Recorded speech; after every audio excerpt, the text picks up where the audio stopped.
Hey guys, we now have Immortals versus L7, and I am joined here with Loki. Hello, Loki. Hello. Looking forward to this match. Obviously, it is my team versus a team of which I'm really good friends with, a lot of people in there. But yeah, it's gonna be a good match regardless, And I was if I not knew them able or not. to stream the first match. It is currently 1-0 Immortals, is that right? Yeah, it should be.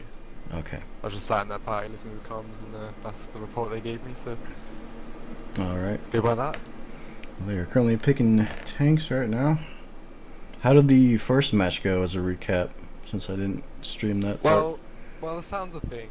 Sounds like L7 took the inside play. I'm not sure what spawns they got, but defensively, I guess, and Immortal as well. They went down like the 7-8 line, just generic forest play, and tried to take L7 head on. And it sounded like that neither team met each other, and then you know map control. I guess that's the only way to really break the inside play, which L7 took. So that's that's how I guess the first game went. Obviously, no one knew because wasn't streamed, and I wasn't in the game either. But based off of comms and reports, I guess. Okay. But if you look at the lineups, I doubt L7 are going to take the inside again, considering they have no S-Conks and they've only brought one Chieftain. So this looks like a forest play. One bat chat could be an advantage or a disadvantage depending on positioning. Like, a lot of it does come down to positioning in the end of the day. And yeah, I'm really interested. So it looks like L7 got the North spawn last game, if I'm right. Okay. Yeah.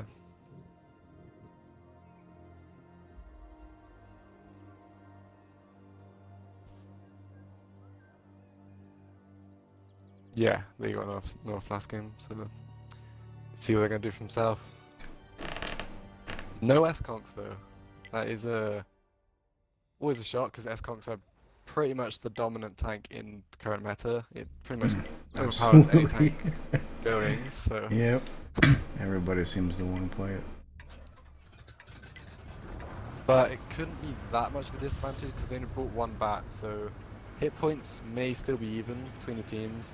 Both each got two machines each, and L7 have brought the double IS7 to make up for the lack of S-Conk, I guess.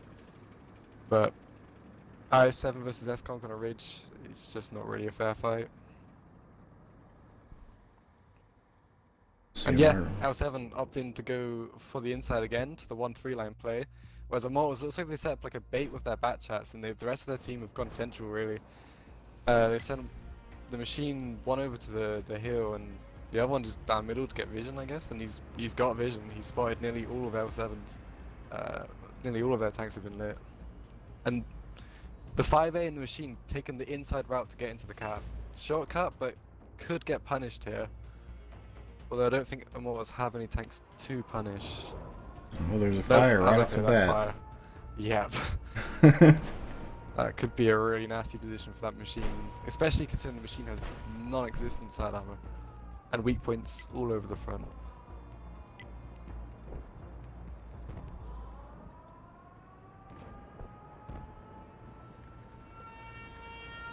In this current situation L7's in, they sort of have given up map control. I say sort of because they've still got tanks in G3, which can, you know, pressure the back and prevent Immortals getting complete like dominance over them. But I still think they're the ones who have to make the play here.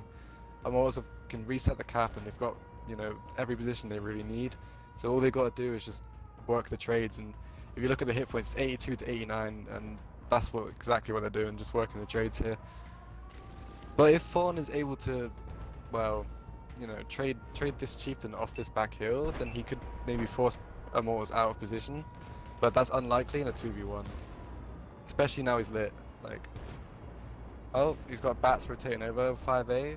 Although the 5A is only 900 hit points. Stang is 400 hit points. I didn't even catch that as he just got picked apart. But the trades actually coming back into favor of L7. Not really. Oh, now they're definitely in favor. 64, 62 to 64. And positioning is now swung back into L7's favor and took off two tanks for free there.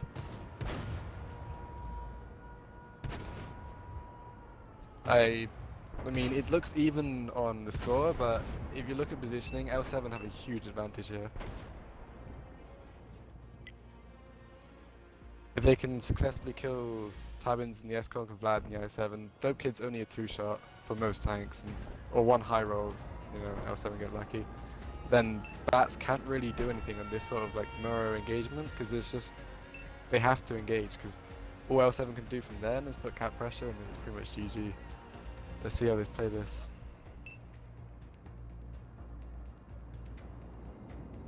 If Thornton can find the kill on Dope Kid, then that could be pretty big. Don't think he can get the depression down. But Josh definitely will. He's going to soldier his way through and miss. They really need to start taking these guns out. Once they've done that, then it's pretty easy going for them. There's one, there's two.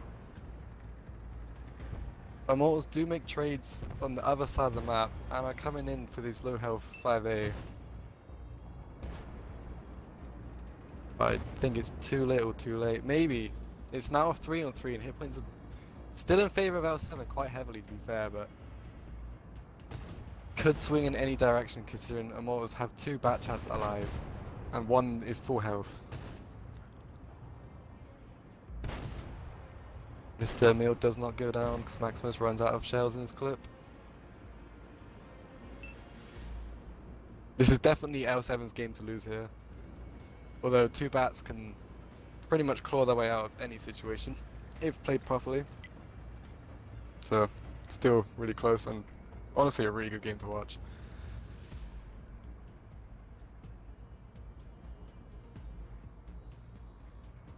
Now, if I was in the Immortals position, I would just look for angles here. I mean, they're a clear disadvantage, but they still have bat chats, and that's how they're going to win this. Just hold one, push the other, and then force the enemy turrets to look in two separate directions to get guaranteed shots. But if L7 don't give the bat chats those shots, then it could be really, really hard for the Immortals to get back here. Looks like that's what they're doing. They're going for the angles, but Josh is rotating back, and that could really just prevent Maximus from doing anything really. He's only a two-shot to the IS-7, and IS-7s aren't exactly slugs. You know, down a hill, that bat's not going to get away, regardless of how he drives. Yeah, there's one. I don't see him getting away here. Just not enough cover. Building's, only temporary before the IS-7 just pushes on him.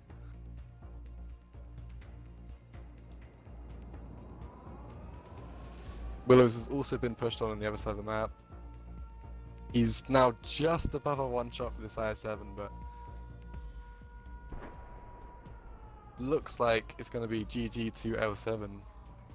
They did take the inside again, which is honestly what lost them the first game by the sounds of it, but they were able to just make better trades and push out of the 1-2 line. They didn't just let themselves get turtled in the corner, and that's how they were able to pull this win. They just took the positioning from Immortals and gave it to them. And Willows goes down. GG 12-7. That's 1-1.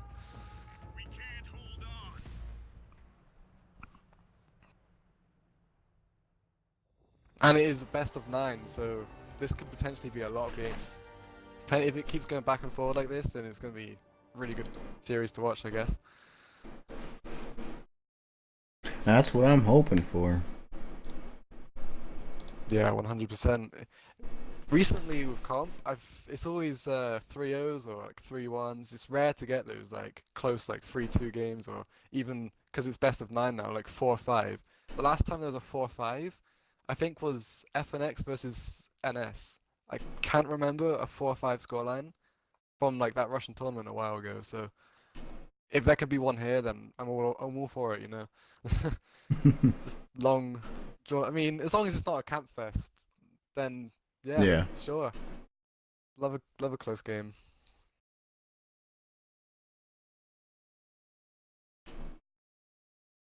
Now what I'm curious, I mean, whose map pick was this? Like, more information I have no clue about, so curious to see what map comes up next. Cliff. Okay, now I'm confused. Because last time I played L7, this was their map pick. but L7 also like Murrow, and Immortals like Cliff and Murrow as well. So it's yeah, I have no clue who picked what, but both these teams like both these maps. So Well, it should yeah. be interesting, that's for sure. They both are pretty good on them. Mhm. Yeah, definitely. That's why Murrow ended up in a 1-1. Both teams practice those maps a lot and are familiar with it, so you can only really get good results if that's the case.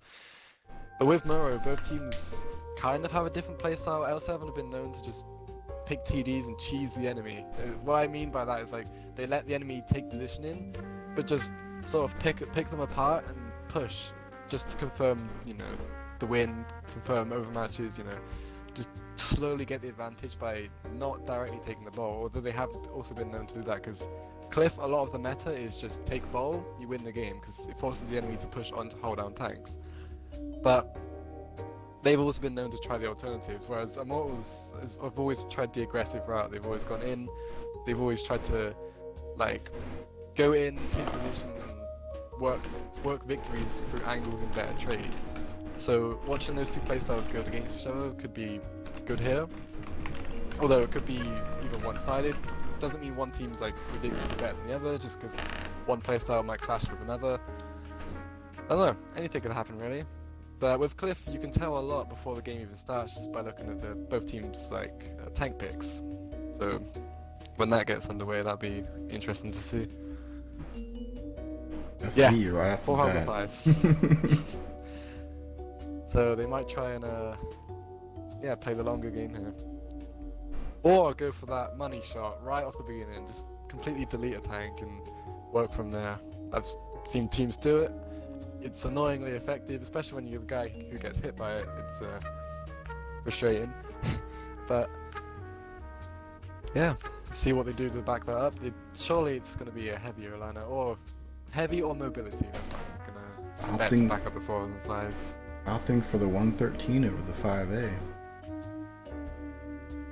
Maybe, yeah. If you get the 113s, they're just that much quicker than like an IS7 or SCOG. You can just get them in position, and they become like turrets in a sense. You're just pushing into a hold down tank, and it's just hard to dig them out.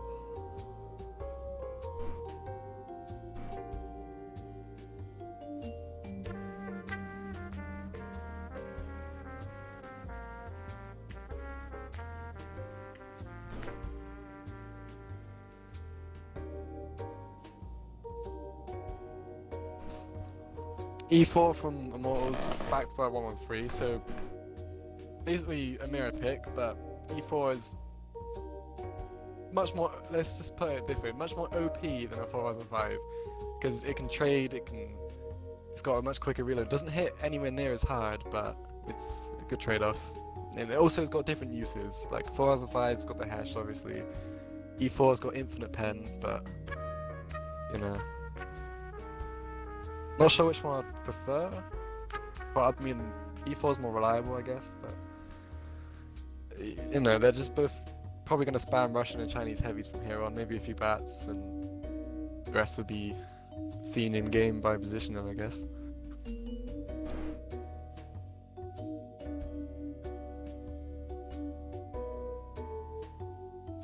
L7 still at 2.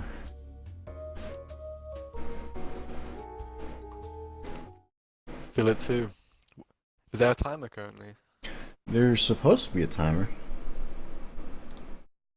Maybe they're just waiting for the timer to tick down and then bam, like they were just in party, Yeah. they time the comms, like, alright, everyone pick. I mean, that's quite a known strategy to use just to prevent counter picking, throw your enemy off, make them wander a little bit.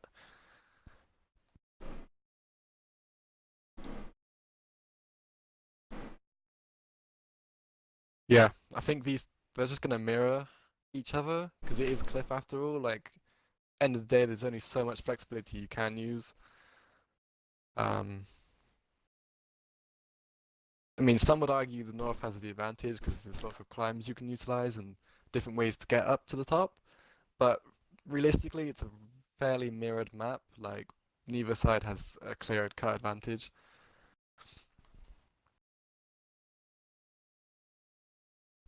Yeah. Looks like mobility is coming out of the Immortals. Other than E4, everything there goes above 50, especially the Baton 50B, of course, and where they put that is, could be anywhere. Now, if I remember Meanwhile, L7 has right, yet to pick anything. North spawn can Keep get in mind. to the mid faster than South spawn. Is that still accurate? Um, it depends. Because, I mean, obviously it depends on the spawns, but South spawn, they don't have to drive around any buildings, so it can just beeline it straight there. Whereas North, like, you're technically closer, but there's a lot of buildings, so you have to steer and it depends really. But most of the time, you just sort of meet each other, like, you spot the enemy tanks on the corner, so it's relatively even. But obviously, if you get a bad spawn, you're not going to make it there as quick Yeah. as the enemy will. A pattern. That that is a risky play in my opinion, just I because saw I that. don't see its use. I mean, I do, but the current meta of Cliff, it's not really hold down peeking. It's more of like a get in the enemy's face and win, or Hmm. like take position from the enemy. So I'm curious to see what they do with that. Other than that, E4, 4005, and yeah, Chinese and Russian heavies. Interesting. Yeah, more Chinese and Russian heavies.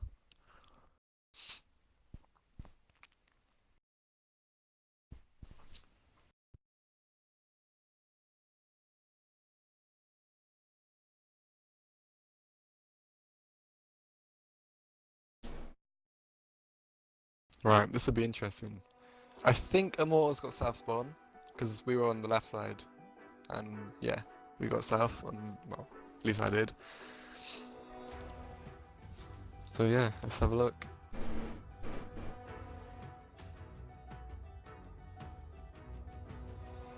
There's a few different plays with the 4005 you can do, so see what L7 opt for. It has a few different roles that can be used to break camps, I guess, like hold down tanks, you can just hash it to death, or you can use it just to punish cross-ins, or just push, slap someone for all their hit points. You can honestly use it for all three of those roles on Cliff, depending on the scenario.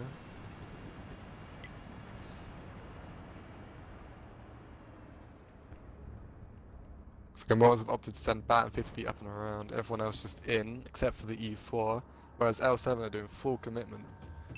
So, ooh, someone just got hit by E4. Good shot by Envy. Now the brawl starts. Who has better comms? Fire on Vlad. Looks like Vlad's got focused out. That was And quick. ammo racked. Good focus. Oof. Yeah, he was gone. He is out there. But those autos from Immortals could come in and rebalance things or re-even things out. But so far, the trades are pretty damn even. Except for L7 are probably going to get good out here, so gun advantage. But then as I say that, Immortals pull up with an instant trade. Really hard to see who's actually winning this. Willows is full health out of, well, not really out of the fight, he's getting his gun in there, so that could just be additional support needed. It looks like a 2v3 up here, because Bat's on reload, 50V's on reload, so 2v2. Fire on Aztec, that could be massive, depending on, yep, Stang hits his shot. Looks like this could turn into a 2v1 up here, because Fawn can't really support from the low ground. Aztec just drops, just smoke. He's in a crossfire between Stang and Willows. Patton is coming in to help though, although if Envy decides to close the gap, he can get shots. Yep, he just hit the Patton. Yeah, hit points are heavily in Immortal's favour here. 41 to 24%. And they have positioning. I don't think Smoke's going to be able to do enough damage to Tubbins to make an impact in that 1v1 there. Other than that, you got a Patton pushing uphill towards two healthy IS7. It's not going to end well. Willows misses his shot at point blank range. That's an awkward one to miss. Envy could drop here. He's on 64 hit points, but he's gonna. I don't think Spud's gonna reload, and if he does he really want to shoot a 64 hit point tank? It doesn't really matter at this point. If Spud wins this, then he's the best 4005 player in the world. He does just completely obliterate Willows. But then he receives 1,164 from the E4. Yeah. Tier 10 TDs, people. Completely, completely balanced. Yeah, Immortals win. But it was not an easy victory. They won with two semi-damaged tanks. They had 2/3 of the hit points still, and one-shot. That's only a 3-tank victory they won by, and you know, each of the tanks who were out of the fight. So every heavy that went in and engaged that fight died. Yeah, I was watching the hit points through all that, and it was almost dead even the entire time. Yeah, both teams really good focus. I think what it came down to was just the number of tanks that were left towards the end, and not enough of L7's tanks made it to the high ground. You know, like a lot of them got stuck on the low ground, therefore unable to support. So Immortals had a slight edge in number of guns when it came to the actual fight on top, and whoever wins the high ground on cliff normally wins the game. It takes some, you know, quite a lot of like, I don't know, it's just really hard to come back from the low ground. Once you've got that high ground like secured, it's normally you just got to pick them off from there.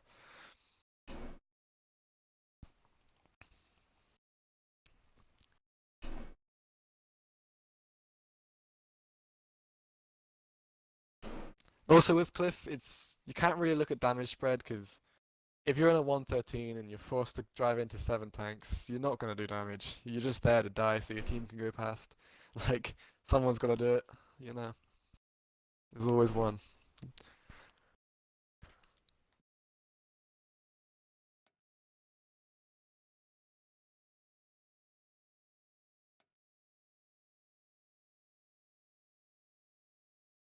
I'm not sure if the sides have been swapped, but Tubbins is already back in the 50B.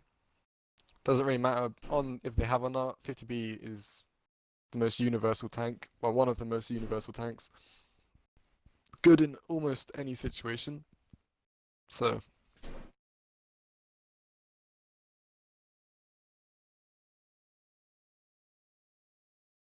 But yeah, score 2-1 to Immortals. See if L7 can equalize again and, you know, one step closer to just an even fight all the way to 4-5 or 4-4, and then have that super intense game on whatever map.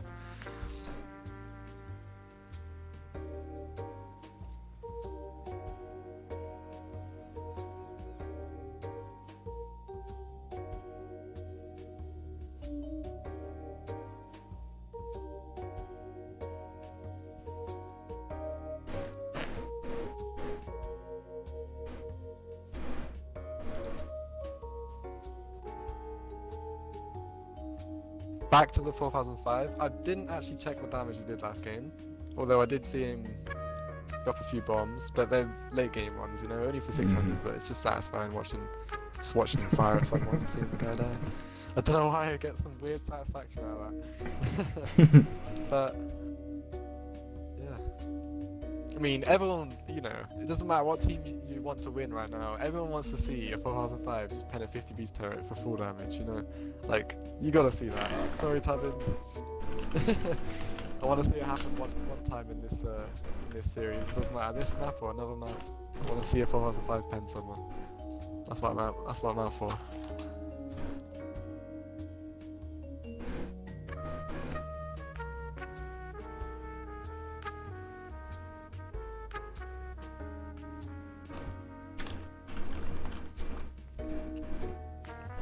But yeah, you know, Russian and Chinese heavy spam.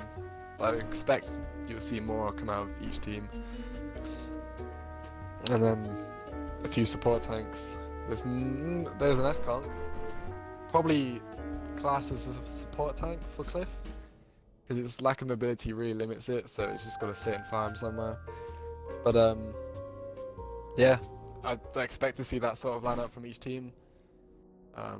Not really much more you can do on Cliff. You can spice things up, maybe pick an arty, not take ball and farm. I've seen teams do that, but I don't think either of these teams are the sort of like have that sort of play style to them. I think they'd just rather fight. don't know. Maybe L7 might throw up an eye. Maybe not. I don't think they would do it with a 4005 already picked, but maybe on another map.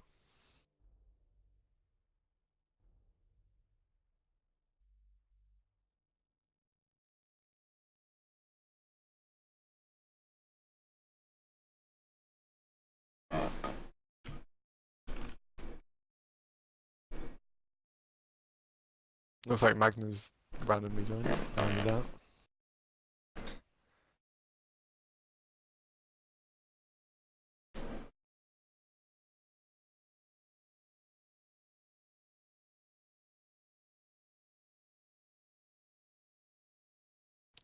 But yeah, so far of Immortals, well, definitely with L7, just that spam of just brawling heavies. Looks like they're probably going to invest into the middle. If they don't, I'll be very surprised. Whereas Immortals, they've, yeah, again with the Russian and Chinese spam, but they've got an S-Cog and a 50B as support rather than just the 4005. Not sure what the advantage actually goes to there, like the more hit points or the more firepower. I mean, it's only a slight firepower increase because once the 50B's dumped his shots, like he's out for 20 seconds. As I say that, I might also just pick another Chinese heavy. China #1.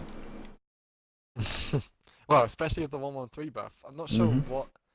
I haven't really looked into it, but I'm not sure what impact that does. Like, I know it wasn't the full PC buff, but what impact does that have on the 113 compared to the 5A now? Like, has it got even DPM or more? Still got less? It did get a rate of fire buff, right?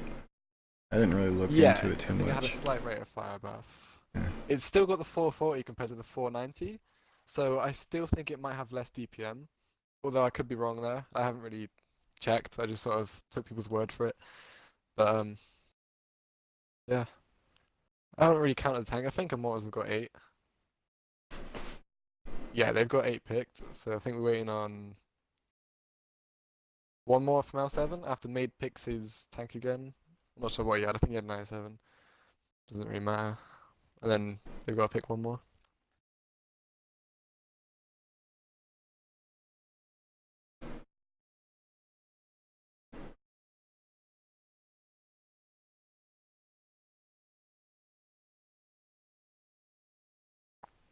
Yeah, this is going to be one hell of a brawl. This would be like a communist civil war with their lineups. Communist tanks on both sides. It looks like the 113 has a 10.5 second reload and the 5A has 11.2, so fire more often, add slightly less damage per shot. It's probably close in DPM then. I don't think there's much to it, so relatively even then.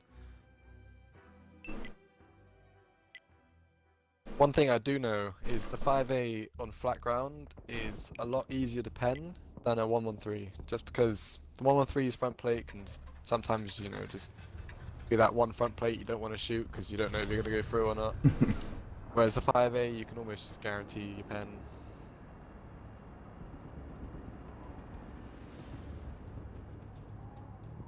Right. Full commitment from L7 except for the bat, and same can be said for Immortals except for the 50B, so yeah. Well, actually the S-Conk's gone to the outside and I can't see the 4005 going in, but Atheist looks like he's going to be the first focus and he is going down quickly. I don't see anyone on Immortals team actually dropping it anywhere near as fast. Vlad's taken a few hits, now he's finally starting to get focused out here. But L7, Immortals need to start finishing these tanks. There's 3 low hit point tanks here. If they can't get these guns out, L7 will just slowly start to catch up to the speed they had. Guns are even here. Atheist is still hanging on 90 hit points. He's been on that hit points for a long time now. Finally he goes down, but it might not be enough because Immortals have dropped 3. L7 and Aztec goes down now. It's even both sides. Looks like he's next focus. And he's out. Immortals have less guns and autoload on reload. Although the bat chat is also on reload. Josh has a nice position just to peek and put shots in whenever he wants, but I think he's going for the wrong target here. Yes, Stang's engaging smoke, but he should really be going for Maximus, regardless of the, he is on lower hit points. So I think Stang's going to win that engagement regardless of external support. Stang shot the bat, didn't go for the one. And Immortals cleaned that. Surprised, I actually thought L7 had that towards the start. They were finishing guns regardless of the hit point disadvantage. They were in contention for positioning and they had a gun advantage, but hit points were in the favor of Immortals and they were just able to pull that one out. I wasn't able to catch all the details because it's Cliff, it's just a massive brawl, but all in all I think it was swinging back and forward. There was no really clear victor until positions and sort of like who's going to survive the initial brawl was like set, and we understood like where the tanks were going to be. Then I feel like Immortals had the advantage because they had less tanks on reload and more tanks in the actual fight, so more guns firing at all times, and that allowed them just to have that slight edge. But L7's focus fire was really nice, and Immortals, honestly, their focus wasn't too good at first, which kind of allowed L7 to catch up in terms of trades and potentially winning that round, just because they couldn't get those one shots out. So people like Devon were able to get more shots out, or League of the Atheist even. My bad. I know these players, I call them by other names. But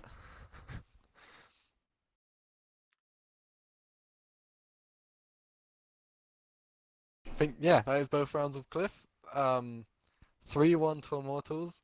Immortals have got to basically 2-0 L7 to get this win, but that's a lot easier said than done because L7 is definitely a top team currently, and they've shown on that second mirror game that they're easily capable of just bullying Immortals out of positioning and picking them apart. And Cliff, it's a very hit or miss, very small, subtle changes can really affect the outcome of the whole game, especially in a big brawl like that. Like especially when 25% RNG is a thing, there's so many factors. So I don't think we've seen it out of L7 yet. I feel like if we pick a different map, a more open one, or maybe even a brawly city one, then L7 could surprise us. 2-0 Immortals will bring this back and, yeah, give us that close game we're all looking for.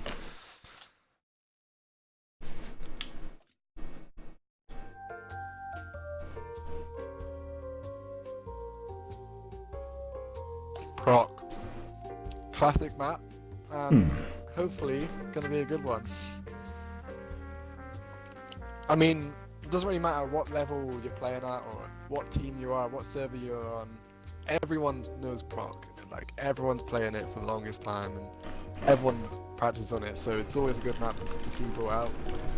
I mean, although it's encounter, it kind of limits the map because of encounter. Like, you sort of have to take certain positions because of that. I still feel like every team is prepared on it. That's why it can bring good games.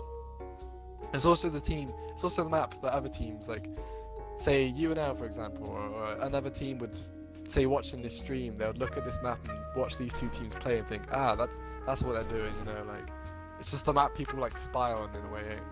I don't know, it's weird. It's a weird one. But yeah, I'm looking forward to this. This is a playoff round, is it? Or is this a... This is to determine the semi-finals players. That would be interesting. Has the other team, so whoever wins this, like the team they'll be playing against, has that been decided yet? Or I streamed one yesterday. Let me look at the brackets.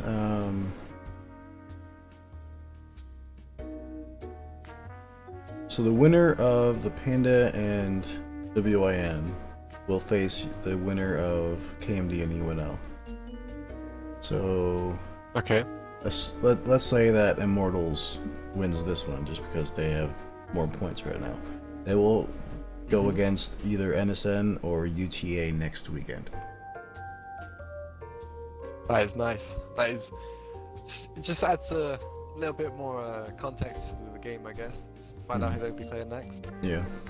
But either of these teams versus either of the teams just mentioned would be a good matchup in itself. EU versus NA, classic. So.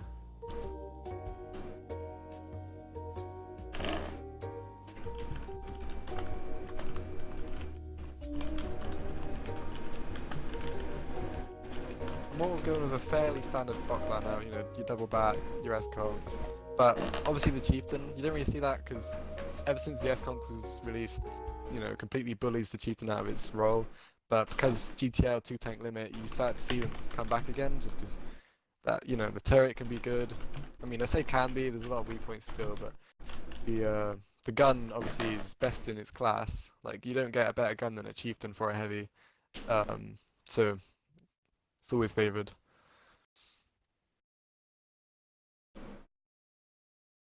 But only the one Batchat come from L7, so they're going for maybe a more static play. If not, they're going to go for more of a commitment because they have less rotational power here.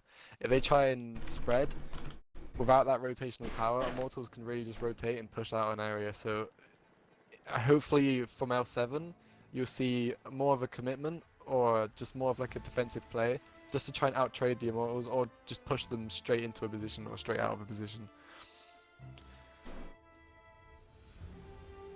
Then again, double bat can be a disadvantage because if it does come down to a fight, if the bats don't make those shots count, then they're just driving hit points, you know, there's no armor to them, you know, they're really easy to hit. Huge disadvantage, but then obviously again, they bring a huge advantage, so it's all down to the plays and positioning. L7 does get the North, which a lot of teams feel with encounter gives more flexibility. Just because the various positions you can take. We'll see.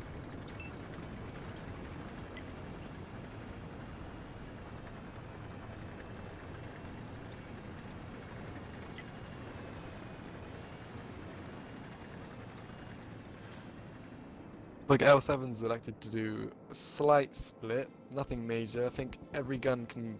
I mean, they're still spreading across the whole map, but I feel like every gun, except for the two tanks on the eastern side, should be able to cover every gun, you know, they're spread across the field. There's no real weakness, you can just push and completely overmatch someone. There's always going to be an external gun shooting inwards. The two tanks that have gone east, someone gets a hit onto Willows, that's always a good shot, just to not have that advantage early. But yeah, the two tanks going east, just there probably to provide vision, if not get shots down into. The machine is currently unloading into Willows. Mr. Emil gets one and a track into Willows. He's now down 2 hits. Quite crucial for a Batchat. They need to kind of hold their hit points to late game. Full health Batchat late game can really determine the victor. L7's got a really nice spread here. There's not really a weakness. Maybe the guys pushing 1-2 line, if they make a mistake, then, you know, but there's no one to make a mistake against. Looks like we're just going to go for map control, so the Mortals have all gone crammed on the eastern side of the tracks, all in there. If they don't make a play soon, then they're going to get surrounded and suffocated. There's no real way to move. They've taken hill control completely though, that could be good, that could be big. If they can push out the 7-8 line, then it's an even game still, but if they stay static, then L7 are in a huge advantage. The hit point trade is currently 10% in favor of L7, so currently it's their game to lose. If anyone's going to be throwing, it will be them. Not saying like, yeah, they're going to be throwing, but you know, like, I don't think Immortals can throw when they're at a huge disadvantage currently. They need to do some good plays to get out of this. L7 have completely boxed them in. If they're not going to push out the 8-9 line. Not sure if they can see that's an easy push. They might not have spotted A6, which is probably making them hesitate. Or they're just trying to actually go for this, well, turtle in play really, but they are definitely, I don't know, not winning currently. 65% to 90%. Huge advantage to L7. Not to mention L7 have map control and are just picking Immortals apart left, right and center. Immortals have not won a single engagement so far. They've just been completely out-traded, completely outpositioned. Looks like they're finally going to push down the 8-9 line, but it might be too late as they 48 hit point, 48% hit points to 76.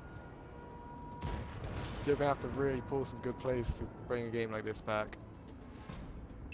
They're dropping guns as well now. They get rid of those the two tanks positioned down the 8-9 line, but L7 have just completely won the rest of the entire map, really. Hit points are coming slightly back in favor of Immortals, but still L7 have the advantage.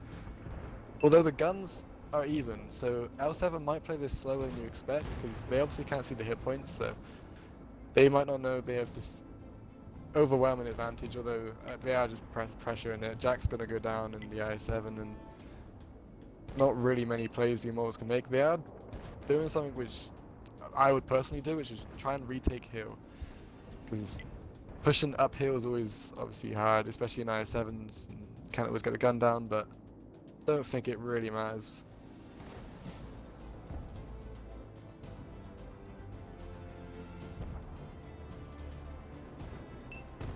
Only a matter of time for these, I7s just get in there. Maids closing out their only escape route with the bat. Just to put the final nail in the coffin, they got cap pressure, just in case the I7s lose. I don't think they will. One bat down. Willows is probably next. Yep. No, just Dope Kid left. L7 had that as soon as they realized the 1-2 line was free. Pretty much their game. Immortals really even needed to do something or just take better positions initially. They were really not in a position to be let L7 have map control, because there were just too many angles, too many guns to stop peeking to try and keep your hit points in a situation like that.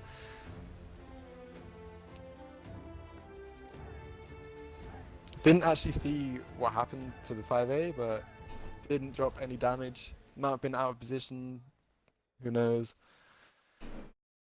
But yeah, really well played by L7. Very suffocating performance, to be fair. Playing against that, like, unless you're gonna make a play, you're not gonna get out of that. You're just gonna, lose hit points until it's all over, until there's nothing left to do.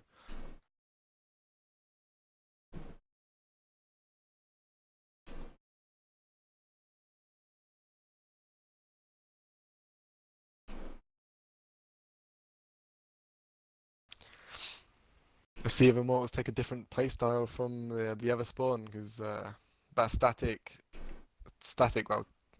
turtle attempt didn't really work. L7 saw right through it and yeah, made the correct adjustments to dismantle them.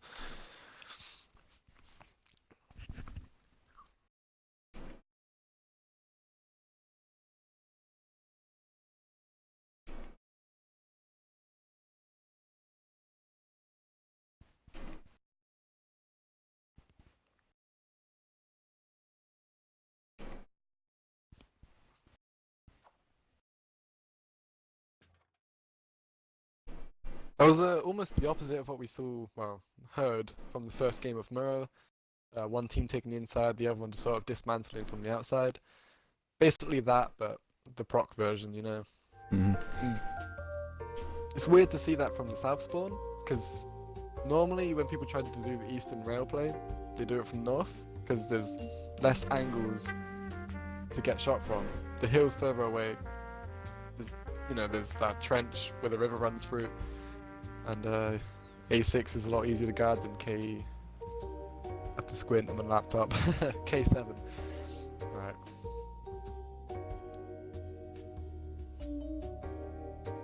It looks like they've called in reinforcements from BT7.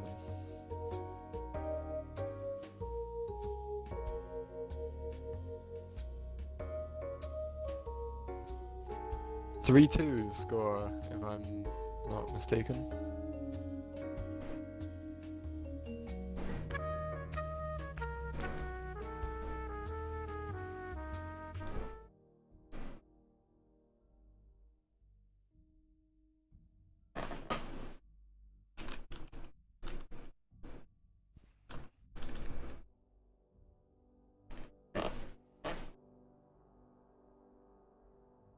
I don't exactly remember the lineups from last game, but I think these are pretty similar. L7's only gone with the one bat again.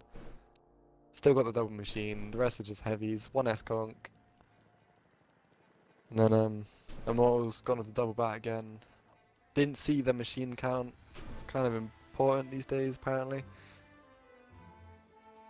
One machine. Yeah, those things can delete a tank in under 10 seconds if you pair them up. So then they got the double S-Conk and a Chieftain. So if it's a ridge fight, Immortals will have the advantage.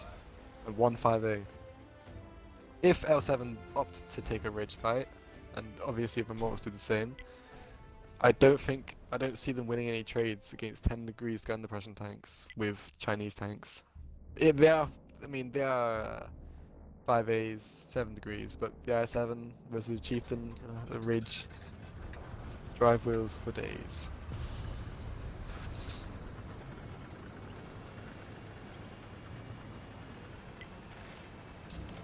Alright, see how L7 play this. Immortals look like they're just going to spread out across the E-line ridge. Send nobody on the east this time. Completely clear. Unless they maybe rotate one of their bats over later. Meanwhile, L7 have gone, looks like the Machine's hill, followed by an IS7.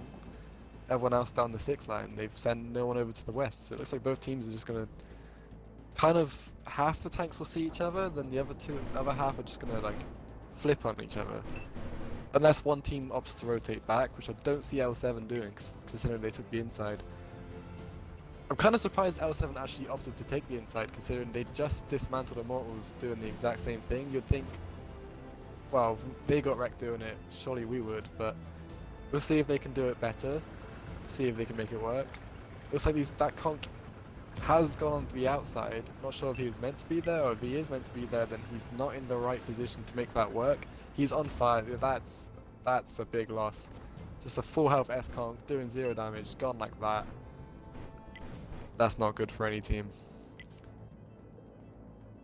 Although they have taken complete control of the east, so it won't be as easy to dismantle L7 there. A lot of their tanks are just moving over the hill. Not sure if they're going to opt to keep the I7 up there. Don't think so. It's not the best choice. That gun's kind of a troll. And they've abandoned a lot of positioning to kind of group towards the back of the cap. Not sure where they're going to go with this. Looks like they're flipping actually to go take the north inside control. So I still don't think will work. It might work depending. See how Immortals react to this. Yeah, Spud just got double tapped. And they've obviously a tank down. Looks like a lot of the map or the important engagement right now is going on at A6, A7. I feel like whoever wins this engagement kind of dictates the pace of play for the rest of the map, or for the rest of the game even. If you can control A6 from either side, then you start just whaling shots into the other team. Especially in the positions where both teams are at. But it looks like Immortals has kind of got a staggered setup of 3, so it's going to be really hard for L7 to push this out. But if Dope Kid continues to take hits like that, then looks like it gets prevented by Desert anyway, so it doesn't really matter. L7 do have cap pressure, but it is a 5A. It's a heavy tank. Just get the right angle there, just like that. It's been lit. So these are destructible buildings. Nothing too serious. You put cap pressure on this side of proc, unless you have something with camera rating in there, and then that could be a real pain in the ass.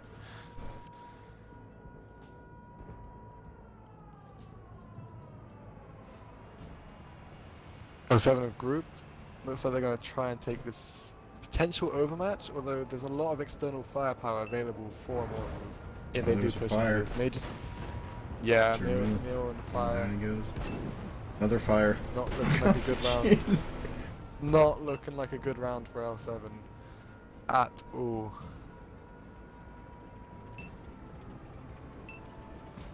This should make it a 4-2 scoreline.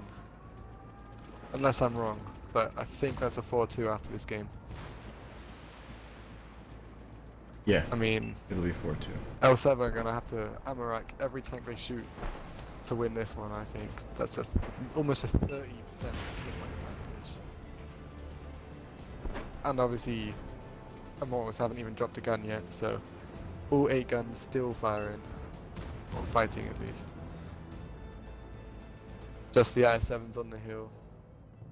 Kind of a really odd place to put IS-7s considering, you know, the nature of that gun, but again, trying to kill an IS-7 is equally hard at long range as the IS-7 trying to kill you, so it's kind of an awkward engagement, trying to shoot one of those at long range. But in this case it didn't work. Not enough firepower, not enough, you know, hit points in the right positions for L7 to really make anything out of the lack of map control they had there. I feel like once one team have controlled the entire map of the one line all the way to the 6th line, it's pretty much sealed, unless the team on the outside throw. But yeah, an 8-0 for Immortals there, 2 donuts. I'm not sure if that Yeskong was supposed to be in that position, but if he was, then serious strat error. If he wasn't, then comms, maybe connection issue. But very dodgy place for an Yeskong to be. As you saw, he did get full health in a matter of seconds. And that is proc done. Curious for the next map. Kind of excited for the next map. Seems to be relatively back and forward.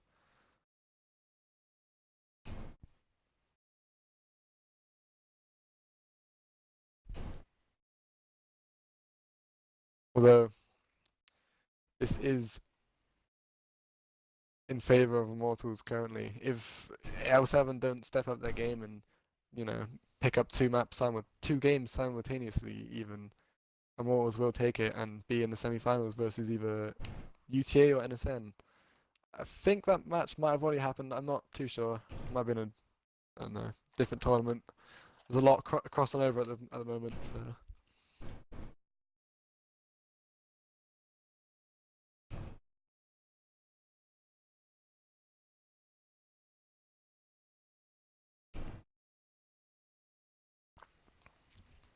So another thing, it's weird watching my team play from this perspective because I'm normally down there getting screamed at, so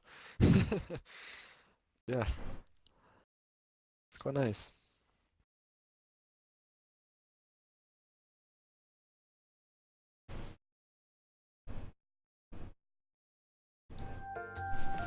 Yeah, I kind of went through that last season when I was still a Nightmare.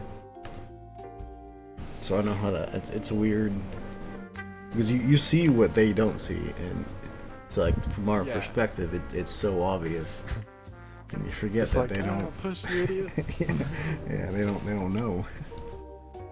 Yeah. Ooh, Himmel's Night. I mean, it's like a WNF classic, but I know a lot of recent tournaments have actually put this map off because it's normally just a hill fight. But GTL has actually surprised me with this map because a lot of teams have innovated a little bit, or I'm not sure if that's the right word, probably not. But you know, done fancy stuff where they've gone up to the back of the team and just gone down the 8 line, both gone uphill, 8 line and back, all hill commitment. Advanced maneuvers, as I like to call it. Yeah. Yeah, Himmel stuff. When a team does advanced maneuvers against you, you're either ready for it or you're not. And if you're not, it's GG. And if you're ready for it, it's GG for the enemy team. Because there's no real way. I mean, unless both teams go to the brawl and just whoever has better communication, focus fire, and sometimes RNG will win the game. But if you don't do that, then you just gotta hope your tanks are in the right place at the right time to counter the enemy's plan, the enemy's play.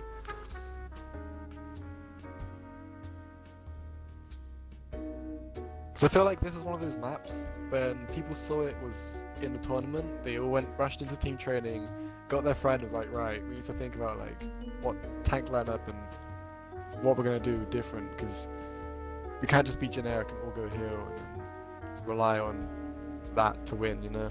There's a lot of teams that took it back and was like, right, let's try and think around this. And I know L7 was one of those teams.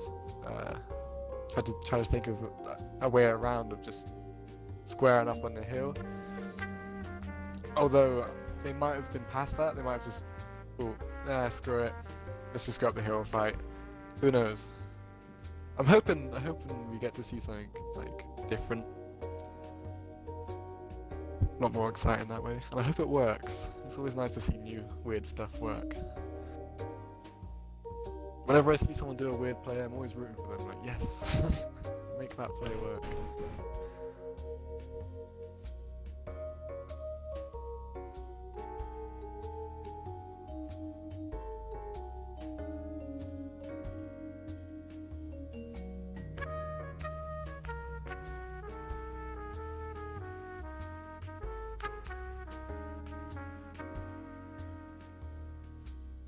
I feel like the lineups for this map is to be very similar to Cliff, just Chinese, Russian heavies. Maybe double 50B, more machines. I don't know, I feel like 50Bs are really strong for this map. Just that, you know, higher clip potential than machine. Just as fast, though somehow machine's quicker, I think. Probably. It's a machine, it does everything better. And yeah, it's just APCR pen, but it doesn't have to use heat, so you don't just pen 3 and track, you know, 1. Which makes the clip potential somehow worse, or a lot worse. A pattern for Himmel's Night. Now I'm interested. Another pattern. Yeah. I'm not sure if it worked last time. I don't think it did, it was on Cliff. I should really start looking at the damage of these niche tanks, see what they do. Although damage can't always say the whole story, you know. Sometimes you can just sit there and prevent the enemy from doing damage, and that's good enough.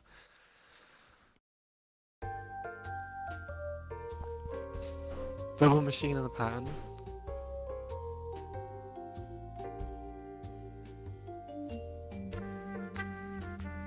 On a Himmelsdorf night, if you both teams make it to the rubble, I feel like 2 IS7s versus 2 5As. I feel like the IS7s would just have the edge in that corner fight, you know, because they kind of have a guaranteed pen against a 5A, whereas, you know, regardless if you know how to pen an IS7 or, you know, you got the reactions to hit the IS7's weak points quick enough or anything, like, there's always a chance you're not going to pen an IS7. Doesn't matter what tank you are, where you're aiming, there's always a chance of a bounce, and that's why that tank is just such a troll.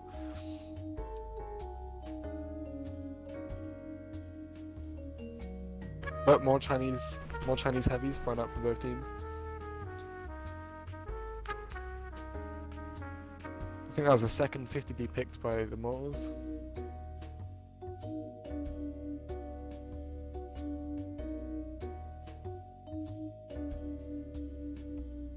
Looks like it's going to be a hill engagement. I have no clue who's got what spawn, but I know South spawn has an advantage because there's multiple ways to get on hill, and you can get to the left side of the hill unspotted.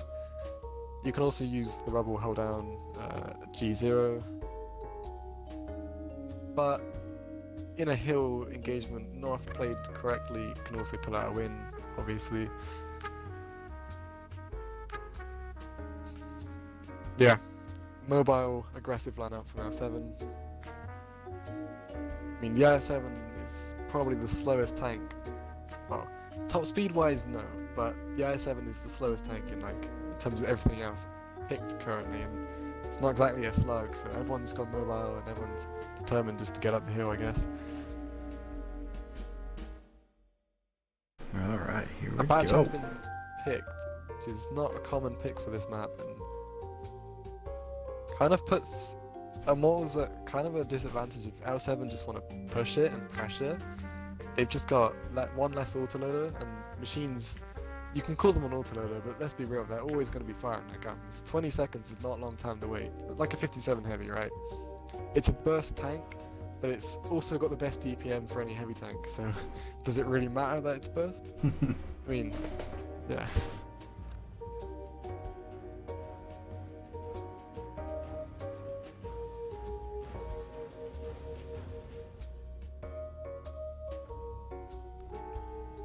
Oh, looks like we're about to watch a good old-fashioned slugfest. Alright. Get your popcorn ready, boys.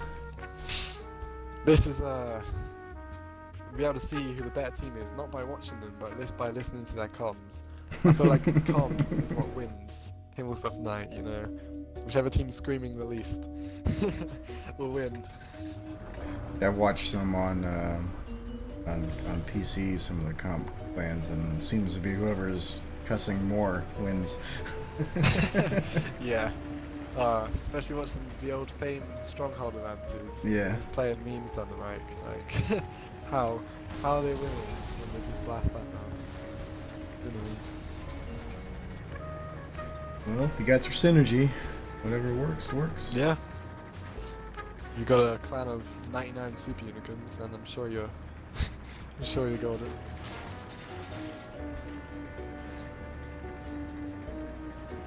Ooh, okay. This is the sort of twist I like with Himmelston Knight. Just when you think L7's committing heal, they make a hard right and they're all going down A line.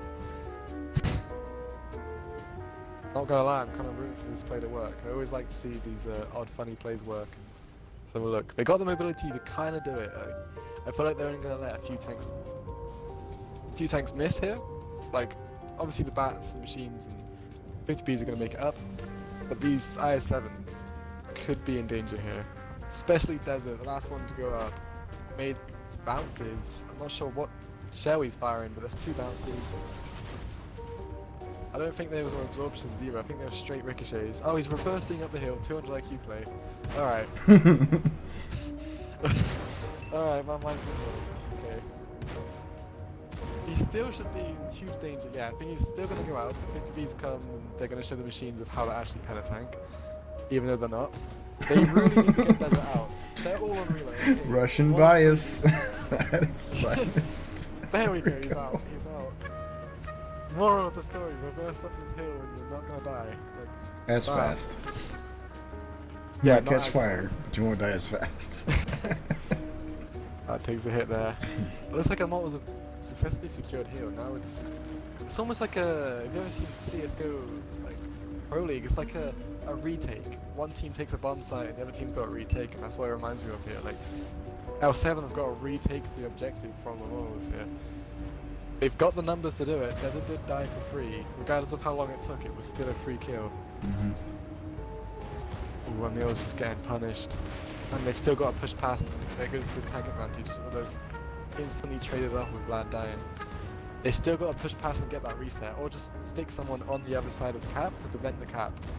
If they just get one of their low health tanks and slide it by the rubble, then that will prevent the cap pressure completely. That would probably be the Willows is about to go down. S-Tech. Yep. Big slices on the other side of the cap. The Mortals are forced to come out, and L7 are, honestly, I think they're probably going to win this with this advantage they have here.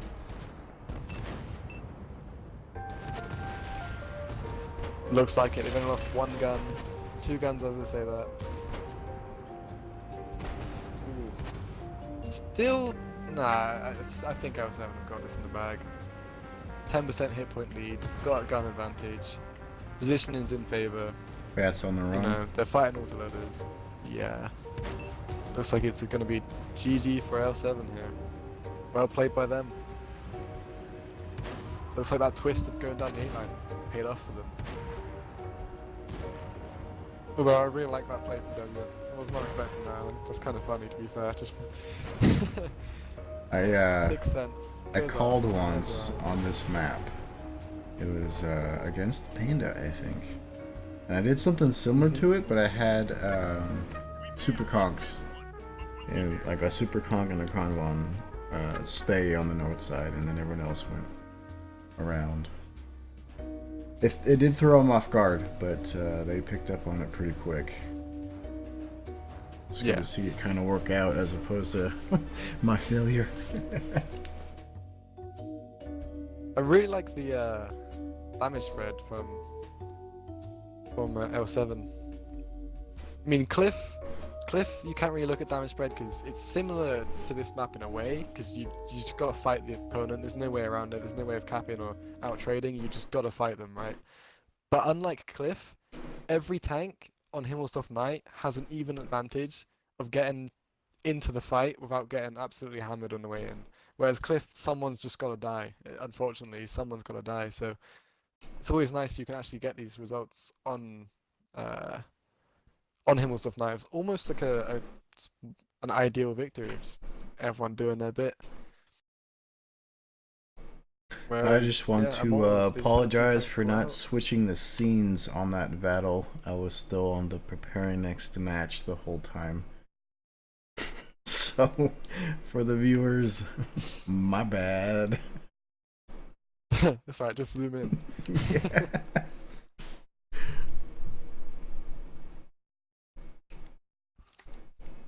That's right.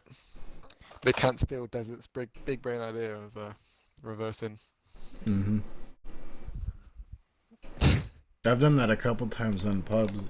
In the right situation, it'll work, but it doesn't always. Yeah, it's caught me off guard. It's kind of funny to be fair. Quite Yeah. funny to be fair. Oh, next game. What is the score now? 3-4. Ooh, if L7 win this, we've got 4-4. Mm-hmm. I'm pretty sure. Yep. If I've been keeping track correctly, then yeah, this is gonna be Yeah, like it's this has already 4-3 been a right good now. series to watch. So already been a good one to watch.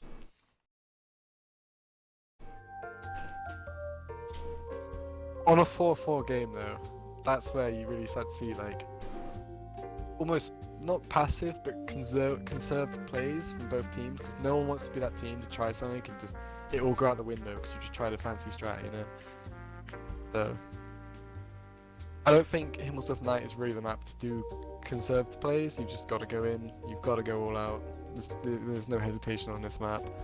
If you're gonna make a play, you've got to commit to it. So I'm curious to see how this next one's gonna go. Pattern again. And I will go ahead I and understand the switch first to full screen so I don't forget again. That would be useful. Yes. But yeah, they've picked the pattern again, and I can kind of understand it now because they did the 8-line play. Although I don't see the pattern why that was a choice, because it's kind of got a top speed cap of 48. I mean, then again, it's kind of like the same speed as all the heavies. Ugh, keep burping. Anyway, um, but I'm not sure what they're gonna do with it. I mean, it is south spawn. Maybe stick it in the G0 hold down spot. Just get get that early, get the punishing shot on the enemy crossing.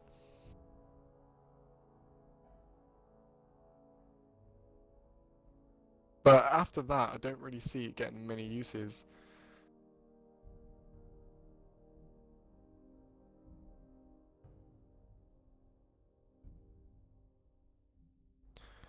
Because the pattern, in a way, it's like the medium 5A, right?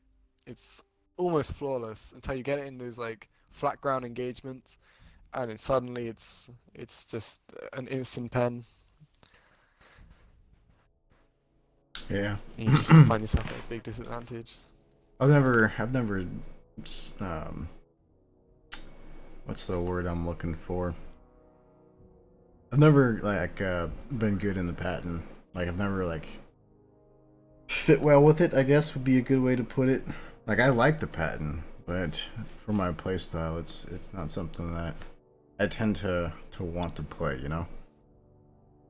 Yeah, it's one of those tanks where a lot of players have got like a love-hate relationship with it, because some players would say it's arguably the best tank, well, but best pub stomper, one of the best mediums in the game, you know, like Mm-hmm. it's got really good stats and all that. But other players are like, oh, it's got 3-6 accuracy, it misses, it trolls me, and oh, its armor doesn't work, and you know, like some people hate it, some people love it. It's just one of those tanks. And, Yeah, and yeah, I've been personally, I on love the both tank. ends of that too. Like there's matches where it's like the best tank ever, and there's matches where like I would play anything else besides the pattern. Yeah, I understand. Same with the machine, to be fair. Some people are like, oh, this thing's broken, it's overpowered, and other people are like, oh, this thing's terrible. So, The only thing I have an yeah. issue with is the top speed for the Yeah. machine. That's really the only thing I would reduce. Yeah, it's kind of ridiculous when you meet a bat chat in a really early game position at the same time they get there, because you've got like similar top speeds. Yeah, and It's then kind of you ridiculous. can fire before them. Yeah. Like, I don't know, it does reach its speed fairly easily, whereas normally when you get a tank with that sort of top speed, with like that sort of armor, it kind of like fumbles around at like 50 rather than going its full top speed, but that thing just reaches and goes. But it definitely has its flaws. Like the gun is far from perfect. The tank itself is far from perfect. Like, but in in the right hands, right sometimes the right situation, it can just be, it can make it itself look really overpowered. And arguably, it is overpowered for pubs just because how fast it fires its gun. But yeah, both teams fully committing Hill. This now we're actually going to see the traditional Hill Knight clash. Looks like North's actually going to reach there first. I say the spawn rather than the tanks because they've pretty much got the same tanks. Like both got machines and 50Bs trying to reach there. Um, it's just one's made it there quicker than the other. Smoke has opted to go low ground, not get lit. He's going to meet Envy right on the rubble. Yep. L7, they're going low ground, but they're getting lit for it. They're just not going low enough, you know. They had their turrets peak, so 2 tanks got spotted going over, but it's kind of obvious what they're going to do anyway. Not really big deal. And now the trades are starting to come out here. Smoke getting absolutely hammered on the corner, but Envy equally getting hammered on the corner. Oh, Envy might go down here. One more shot. Will someone overpeak to get him? No. Good call. That could just completely negate your advantage if you overpeak to get that. Willow's getting... Damn. Immortals are losing a lot of hit points from these trades, especially the early game trades. Their autoloaders are just penning the shots. Well, L7's autoloaders are just penning the shots against them.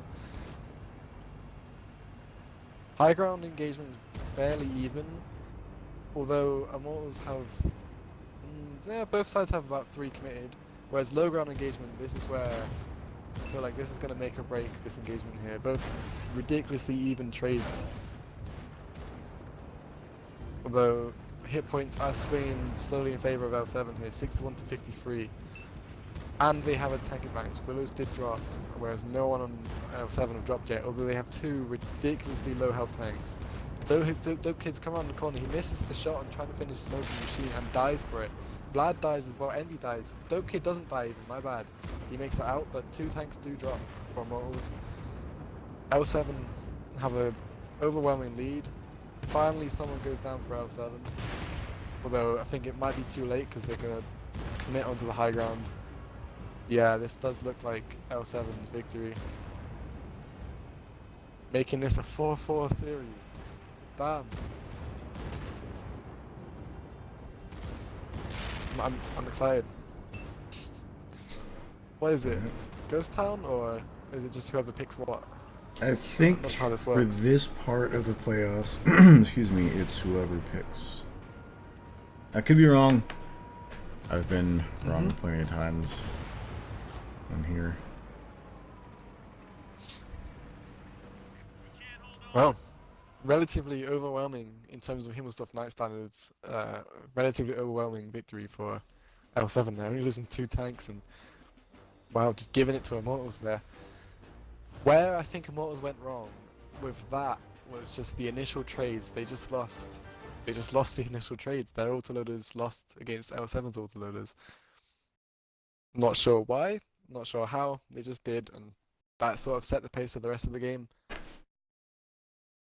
Just not having that hit points as a swing and burst is kind of crucial on a map like this, and yeah, as you see, they paid for it.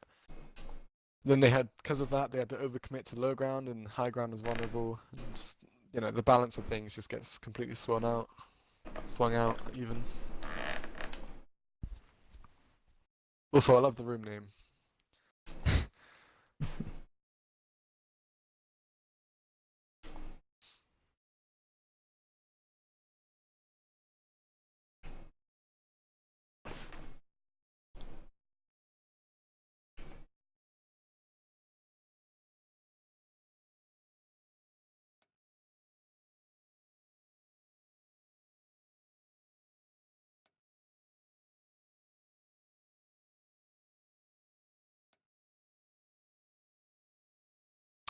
Yeah. Then we're really messing our heads if one of the teams picks Ghost Town, because then we might think it's Ghost Town as like a standard map, and then it just turns out to pick, but who knows? I think it was last weekend or maybe the weekend before I streamed. they picked Ghost Town as one of the maps, which I didn't think was allowed because Ghost Town back then was definitely the tiebreaker map. Hmm. So I don't know if the playoffs are different. I can't remember off the top of my head. I think it is a tiebreaker map. I'm Yeah, not could be. 100%. If not, I'm not sure what map I'd like to see these two teams play on. It's been very back and forward, and yeah, I'm glad it has been. There's nothing more boring than watching a 5-0 or a 3-0 or a 3-1 or It's a pretty common occurrence on these comp matches. Yeah, that is unfortunate, but watching a 4-4, all up for it, Hmm. all up for it. Oh yeah. Especially when it's been back and forth like it has been with these two. Yeah, it's not just like someone 4-0s and then the other guy just comes out of nowhere and 4-0s, Yeah. It's like actually a struggle or a fight. And Ghost Town's There's been Ghost picked. Town. It is. Yep. Right.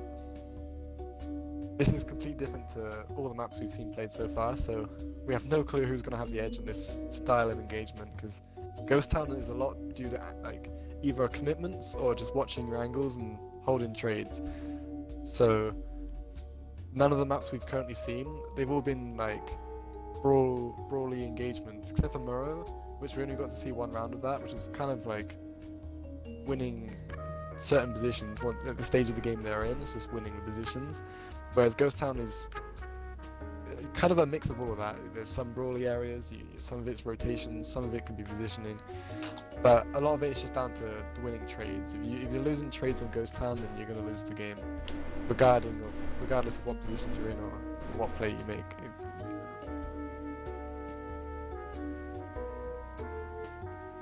And both teams, from watching these games, if you told me who's going to have the advantage in a trade-off, I wouldn't know, because yeah, it's been completely opposite of trading. It's been fighting, trying to get just physically pushing each other out of positions in terms of cliff. Yep. So yeah, double E4, always a solid pick. The tank's been broken for years, so can't go wrong there.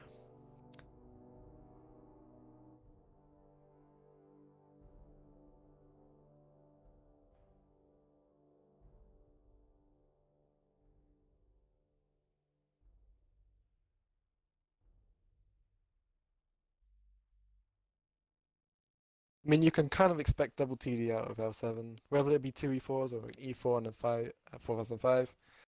Who knows? They do seem to like their 4005.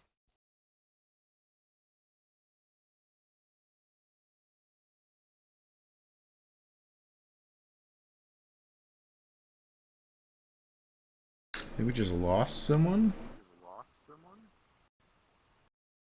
I think someone joined. Oh, Ancient ancient Book. book. Yeah, there it is. Okay.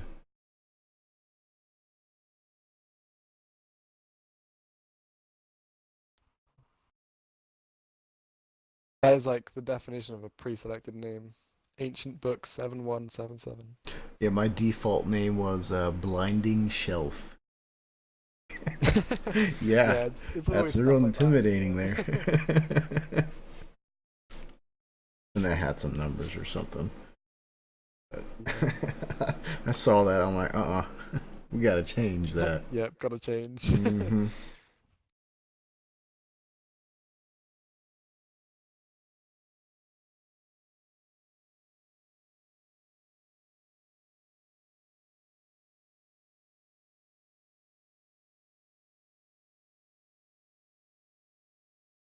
Right, looks like Immortals have all, you know, got up to date with picking. Looks like Stang's got to repick the I7 though. Oh no, they're not allowed, of course. That'll be three then. And they are pulling out the FV like you thought. Yep, that is their FV. My bets, they could do all sorts of the FV. That's why people pick it. There's no real, like, oh, they're gonna do this, they got an FV. It could be anywhere doing anything. The thing's a meme. But it could be on the ramp. That's that's could it's always a solid play. Just put it on like the ramp in those little corner ramps which you can peek through middle with. I feel like just on the back of one of those. Because you're not going to put a 4005 there, and E4 would normally go there just to pen a hold down tank, and the guy who peeks hold down just gets really confused because he got penned by a TD which ignores armor.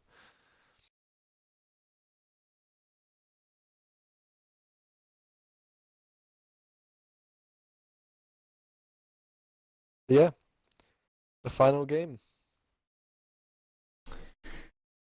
It's the final countdown. Not sure how long this series has been, but not as long as other best of nines. Especially when you have two passive teams playing and no one moves and there's a draw and a replay. There really hasn't been much Past 4 passiveness games. going on with these two. Yeah, nothing passive It's about all it. in 100%. Straight fights.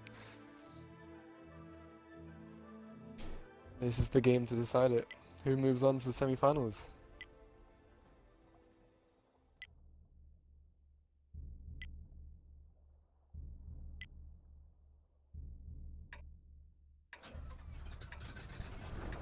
Now I'm really curious. Are any of these teams going to go for an all-in play? All or nothing, or are they both going to play reserved and try and confirm the victory in like an out trade, or maybe out macro rather than these micro engagements where it comes down to individual players?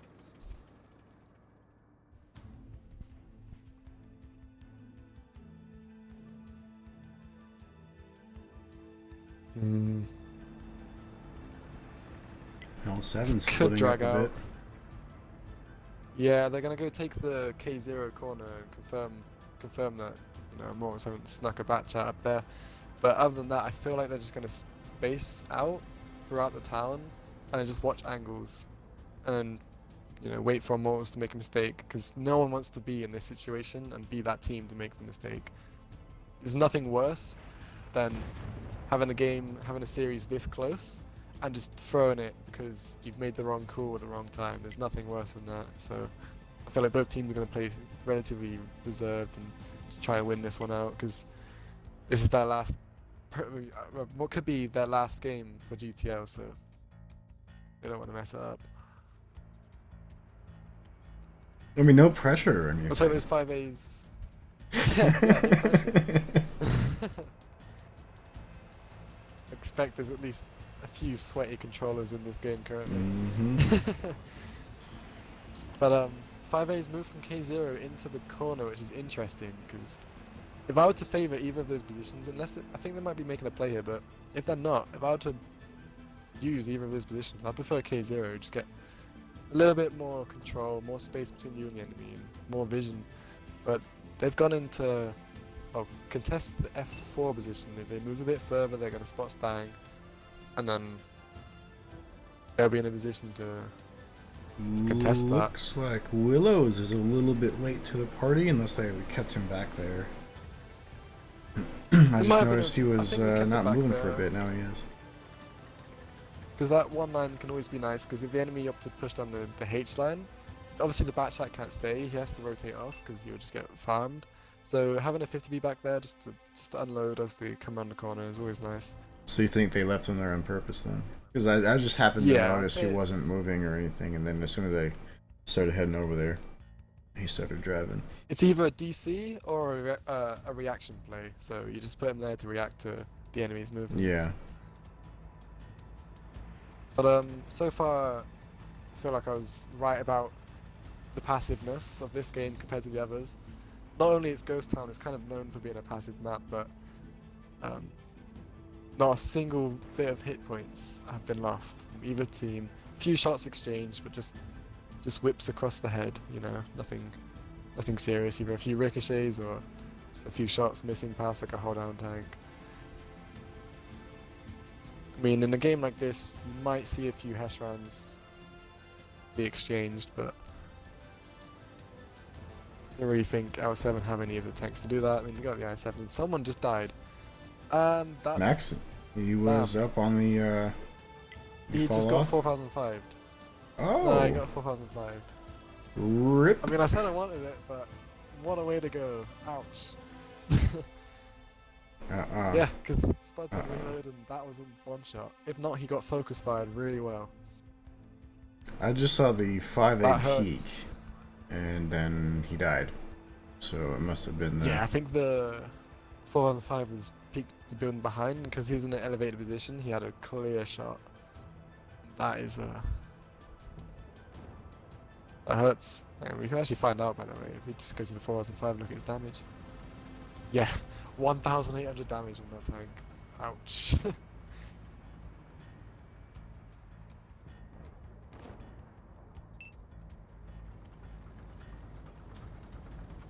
Right, now it's definitely L7's game to lose here. They have the advantage. Um, Immortals are making a play. If they can catch Made out, then they can just turn this around instantly. And they'll lose that batch out of as if it was nothing. Jeez, can't even speak English. But not sure if Big Slice has covering shots. I think he does. But again, sniping 1E4 missed his shot, the other one hits. It took one in return. Here comes the others. Yeah. They need to hurry up here, or they're going to give L7 time Yep, they are. to get in They're position to changing react over. with this. Yeah, 4005's got the corner. This could be really dangerous. Oh, he gets another pen. That's not nice. Up to Envy to pen 4 out of 4 here. I think he only had 3 in the clip. Immortals aren't that far behind, given the circumstances of 2 tanks being absolutely deleted. You know, they're clawing this back, but L7 still have a clear advantage here. And if Envy drops, then L7 are about to have positioning advantage as well as yeah, they've got almost every advantage you can have right now to close this out.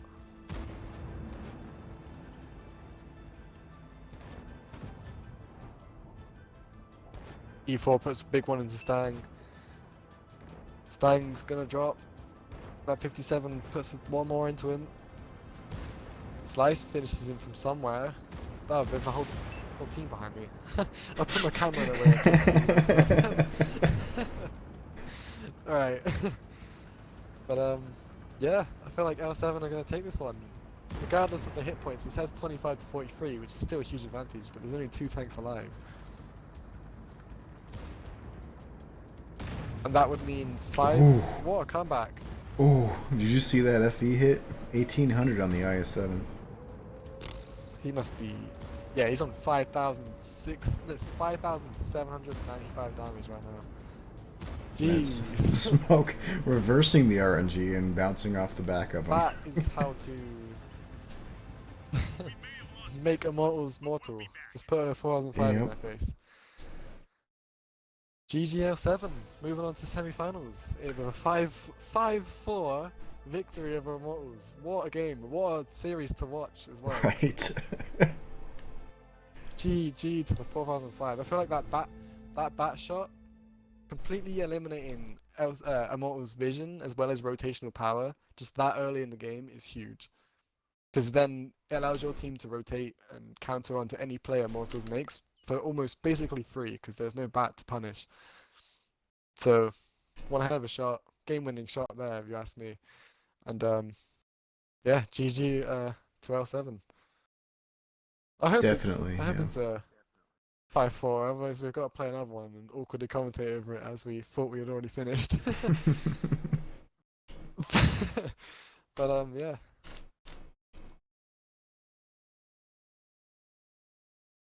I'm sure this is just like the stage where everyone's exchanging GGs. Probably, yeah. I'm going through all the results for each player. I don't have an eye on Discord or anything.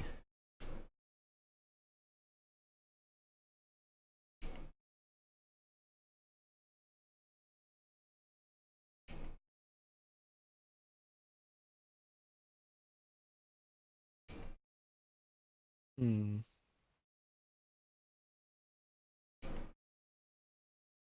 Yeah, that was it. 5,800 damage on that FE.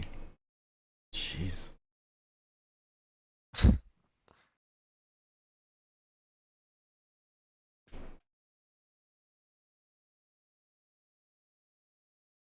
Well, congratulations to L7 for sealing the deal by one match. That was awesome.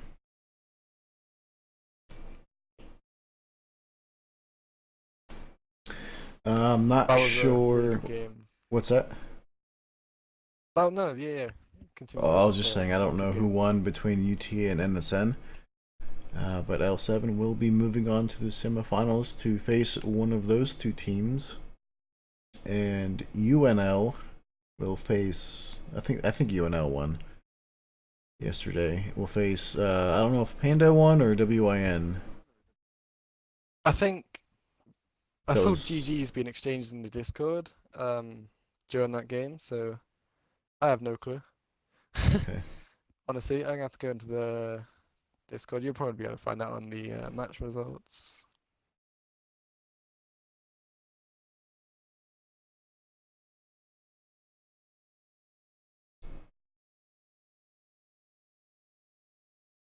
Score report. UNL That's yeah. Unless it's 150. just That's the only one I see. NSN versus UTA 5-1.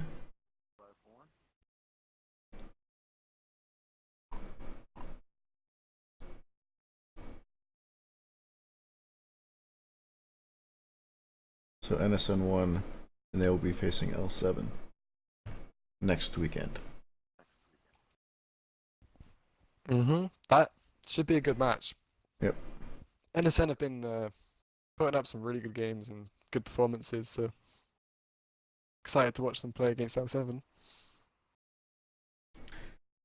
All right, that will end it for the night. Thank you for commentating on such a short notice. I know it was a little hectic for you guys to get everything thrown together this weekend. Yeah, no problem. Thanks for letting me commentate. I actually really enjoyed it, and yeah, I had to put my input on the game. Hey, no problem. You want to commentate next weekend? I'm sure I will have a shortage of commentators like I did this weekend. So you're more than welcome to Nah, you could have do it again if you the want. usual desert and tavern duo. Oh, okay. All right, man. I'll see you later. Thanks again. All right, see you. So it looks like it'll be, what was it, NSN? Yes, NSN against L7 next weekend. I do not know the day or the time yet. I'll find out later this week, and I'm sure most of you are in the GTL Discord already, and you'll know probably before I do. But I want to apologize again for that goof on the this overlay. That was definitely a ball dropped on my end, but I want to thank all of you for stopping by and showing your support for GTL and my stream. And I will see you guys next time. Later.